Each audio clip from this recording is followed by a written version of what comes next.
And right now, a new piece in the Washington Post article says President-elect Trump is tamping down expectations by repeatedly moving the goalposts on economic growth. It points out that candidate Trump repeatedly claimed he could push GDP as high as 6%, but now his pick for Treasury Secretary is touting a goal of 3 or 4%.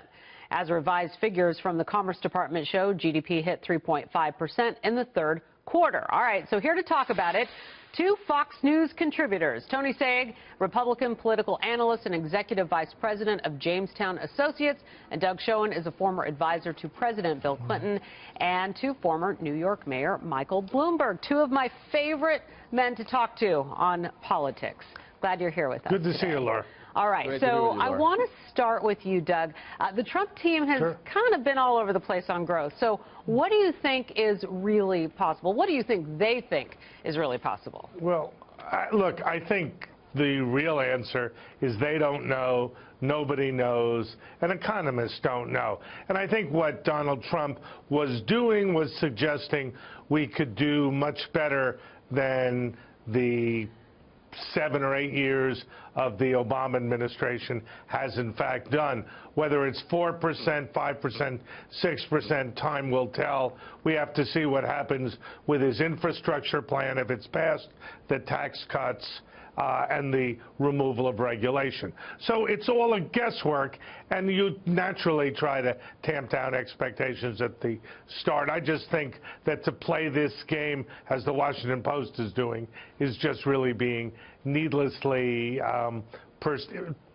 precise and particular at a time when we ought to be looking at what policies he's going to do. All right, Tony, well, one of the primary tools Trump is proposing is the massive tax cuts, but can't that lead to giant deficits? It's a good question.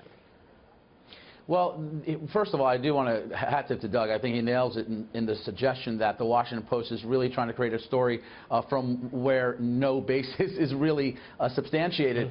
Donald Trump has done something significant, which is he's changed the conversation from the last 8 years, which has been oriented around redistribution, taking government money and redistributing it, to economic growth, which, by the way, is a bipartisan best practice used by John Kennedy, Ronald Reagan, Bill Clinton, and George W. Bush. It's not a Republican or Democrat philosophy. Republicans tend to have it as the bedrock, pro-growth policies as the bedrock of their economic policy. But Donald Trump is returning us to the time where we're actually talking about what improves the lives of all Americans. As John Kennedy and Jack Kemp used to say, economic growth is the rising tide that lifts all boats. When you talk about the tax cut, that's where it all begins. John Kennedy raised cut top marginal rates drastically. You had over 6% growth during his administration. Ronald Reagan did the same. You had close to 4% growth. That's step one. Certainly other aspects of tax reform, the corporate tax rate, which is the highest in the Western world from the United States, at 35%, dropping it down to around 15%. Dropping top marginal rates on individuals. That's what's going to give people their money back. When somebody has more money, they spend it. That's the multiplier effect that are not really evaluated well in a lot of these kind of academic studies about his proposals. A dollar spent in the private sector has multiple positive benefits economically on consumption, on income, on wages. That is why you are going to see at least 3, potentially 4% growth in the first half of the Trump term. All right, Doug, but if Trump ends up cutting taxes on the wealthy, wouldn't that then contradict promises he's made to focus on tax cuts for the middle class? Well, what Steve Mnuchin has said, the Treasury Secretary designate, is that the Trump plan will be revenue neutral and that there will be a tax cut for the middle class. Now, we can't really tell until we see what's proposed, what Paul Ryan says, and what the Democrats are willing to go along with. But that being said, there are ways to reduce the marginal rate and make up for it with other elimination of tax preferences, which is what he's talked about. And Tony, Trump has already claimed credit for a rise in consumer confidence, but isn't it still President Obama's economy? We're on the clock.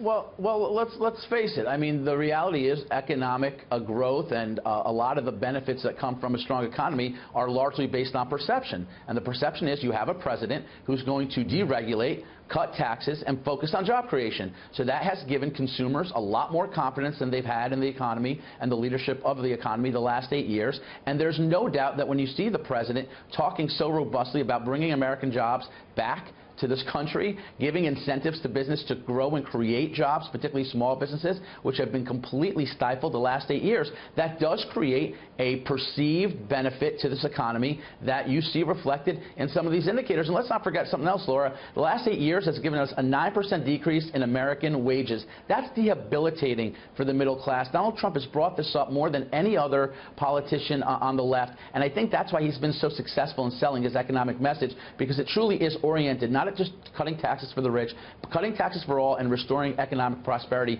for everybody in this country who works hard and wants a shot at the American dream. All right, Tony Sayegh, Doug Schoen, we want to thank you guys for being here today. Happy New Year to you both. We'll be Same talking to to you, you on Laura. TV Thanks, Laura. next year. Happy New Year. Thank you. Yes, ma'am. Happy New Year.